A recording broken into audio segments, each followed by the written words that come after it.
Oh, it's a really tricky one. You know, quite often when people come to see myself or another pelvic health physio, they say, "Oh, I've done my pelvic floor exercise when I do my Pilates class." You know, so I've done them. It is great, all right, because there's a really strong link between your pelvic floor and your particularly inner layer of tummy muscles. There's also a small back muscle and things, and with your breathing muscle. Okay. So that whole core, those systems, they work together.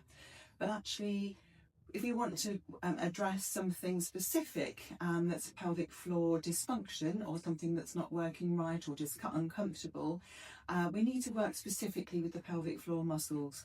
So if I can just show you this. So this is a model of the pelvis. Okay, so as I'm sitting here, that would be facing this way. All right, these are the bones, you know, that sit if you put your hands on your waist. This is your pubic bone at the front, and then we've got the tailbone at the back here. Okay, so if here we've got a uterus. I'm not quite sure why this one's blue. All right, they're not blue, but we've got a uterus here. Tucked inside there'll be the bladder, and then at the back here we've got the rectum. Okay, just there. Now, if we skip all of those out, we are left with a bowl-shaped muscle, all right, which is shaped like this, and that's your pelvic floor muscles, all right. They sit at the bottom of the pelvis, supporting those pelvic organs. They support the vaginal walls. They help maintain continence of both the bladder and bowel.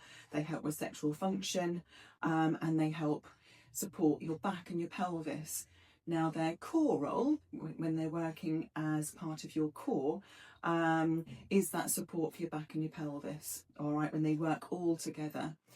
But if we've got an issue, we need to address the pelvic floor separately and emphasise the work that's doing when you're doing your exercises, okay, and probably more frequently than you would do just your core exercises in your Pilates class.